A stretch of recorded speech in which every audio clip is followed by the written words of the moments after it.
Don't go to one auntie, okay? One auntie that braids as tight as, and tell them to give you some cornrow style because you're trying to do protective style, my dear. Kiss your edges goodbye. Hasta la vista, baby. Hello, everybody. Welcome back to our channel. I am JC. If you are new here, from Just Lost JC here, oh, whatever. I'm glad we're all here. I'm glad we're all assembled. Alright, so this video is going to be about how to protect your hair while it is protected. I actually got this idea from my friend, so shout out to you, Nia.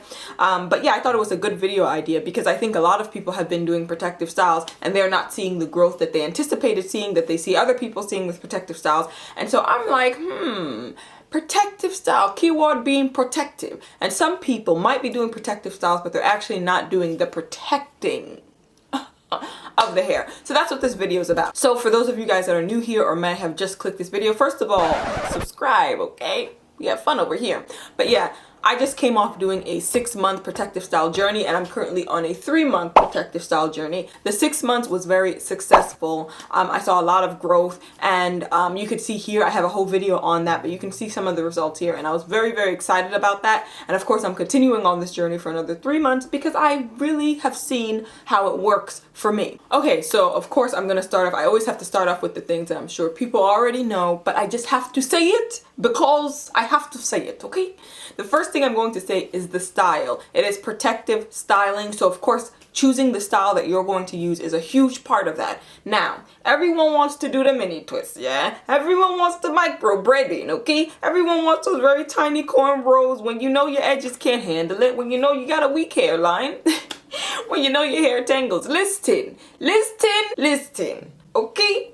The hairstyle that you choose, especially on an elongated journey, is very, very important because you're basically saying or committing to having your hair in that style or similar styles for months on end. So you want to choose a style that is not detrimental to your hair. Me, for instance, with my type of hair, my own specific hair, not just 4B, 4C hair, but me specifically, mini twists, mini braids, all them things there, me said all them things there, girl. It's just not gonna work. Girl, it's just not gonna work for me because my hair, the way it tangles, the way it does krinkum, krankum, it would never work. So if I had mini twists or mini braids in my hair, if they got wet, I don't know what it is, but even in braids and twists, when my hair gets wet, it tends to want to tangle more. So even in mini twists, if they were to get wet, it would be very hard for me to untwist those twists. So I personally could not do it. Now, some of you guys out there, it does work for you. But what I'm saying is, who I'm speaking to is grandma. The grandma's a bit higgy. But yeah, I'm speaking to the people that know a style is not the best for them, that know they have had trouble in the past with this style, but yet that's the style they're going to choose to do this protective style. It don't make no sense. I said it don't make no sense. It's supposed to be a protective style, so definitely choose a style that works for you. If you know that you have problem areas in certain places, then maybe choose a protective style, especially for a longer hair journey, that is not going to put stress or damage those areas that you have. So if you have the nape of your neck, you feel like you want to grow it out, okay, this protective style journey is a way that you can do so.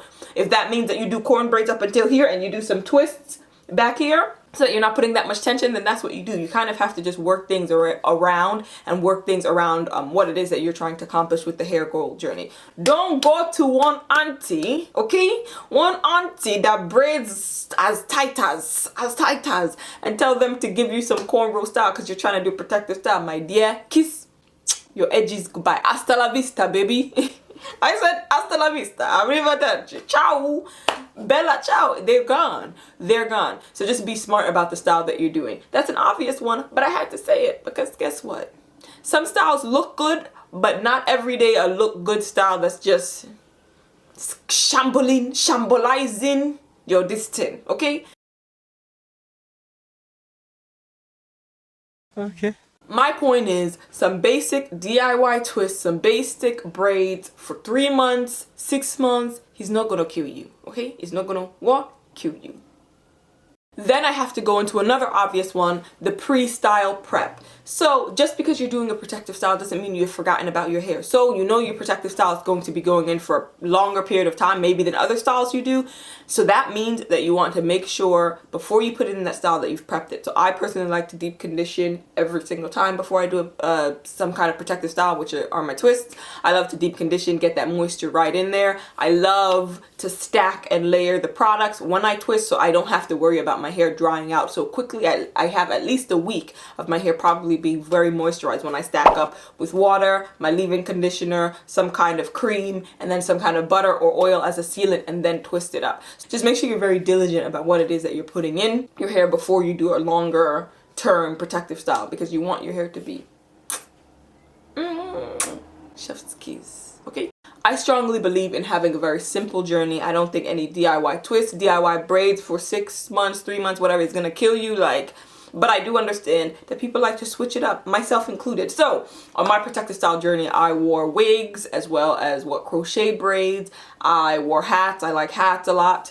But yeah, 80% of the time, I would say like 85% of the time, I had this particular style right here, a bun. But for those occasions where you do want to switch things up, you're tired of it, because yes, I get it. Sometimes you want to go to do the styles that might not be the most protective, but they look better. They make you feel good. Sis, bro, I feel you. All that considered, you still want to be protecting your hair. So when I do buns, my ends are very much so wrapped and tucked in.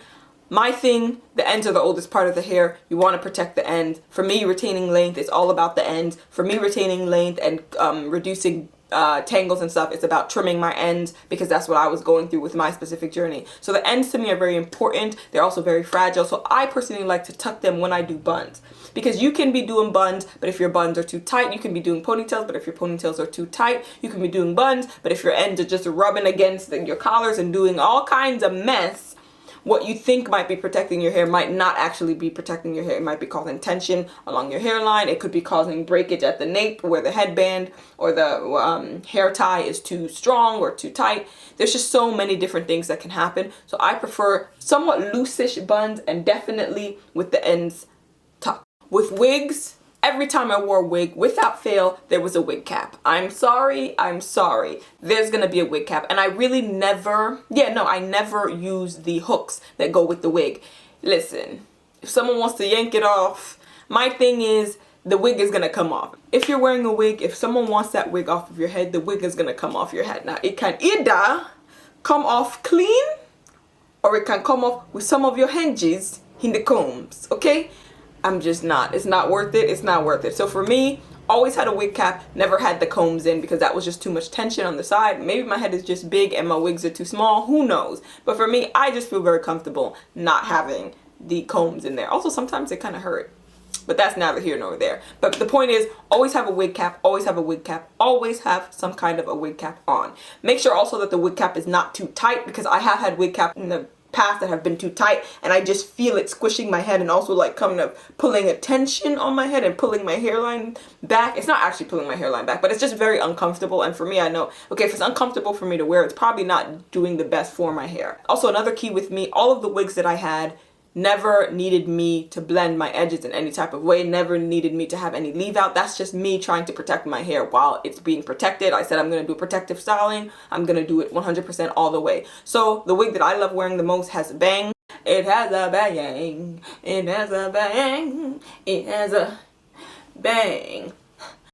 I love it because I don't have to worry about blending. I don't have to worry about my edges. I don't have to worry about trying to manipulate my hair that's supposed to be protected and left alone to fit in with this wig.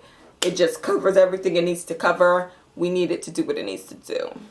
Period. For my crochet braids, now I have a video on this, but I started trying crochet braids with my hair in twists because I wanted to really stick to the journey and keep my hair in twists like I said I was going to do. I did crochet braids with twists. Now, still, I like to look good, okay? So the front of the hair were individual twists, but still, I tried my best, and you can see the video to see the method that I use to keep my hair as together as possible and kind of stick to it. So even though the front was individual, they were also twisted in with the crochet hair. Now, another key to this was that the type of hair that I use for crochet now and any other style is very, very soft. In the past, I used to love Marley braids. Like years ago, Marley braids were my thing. But that hair is so rough and my hair would always be super dry and tangled around it. Like I couldn't moisturize my hair without my hair then shrinking up and getting embedded inside the Marley, and I just felt like I was like ripping my hair out of it. It was just a lot. But now with the crochet twists and stuff that I use, they're always very soft textures, so that even though I am twisting my hair into the twist, it is such a soft kind of texture that I don't feel like there's any friction going on with my hair. Hats, hats, hats. Okay, I love me some hats.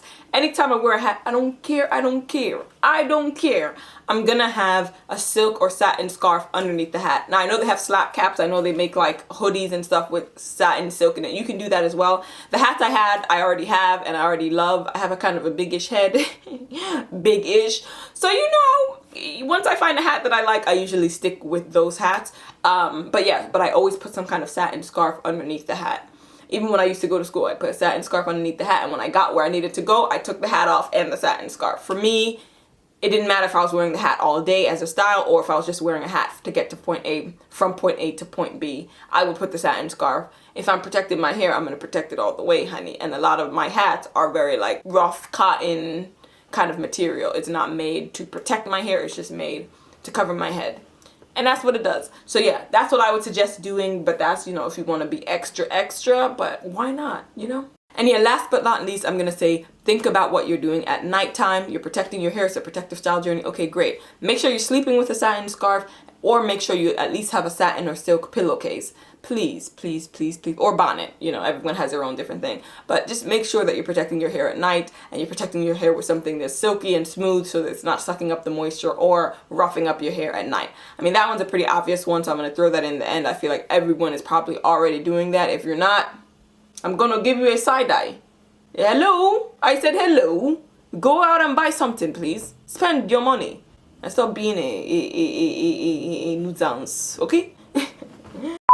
That is it for this video. I think that was a pretty quick one. So let me know what you guys think about protecting your hair while it's protected. Things that you've realized that you thought were being protective to your hair, but they're actually not being protective. Let us know. We got to share this in the comments below, because listen, a lot of us are on this journey and we can't have any meserps, okay? We can't have any meserps, right?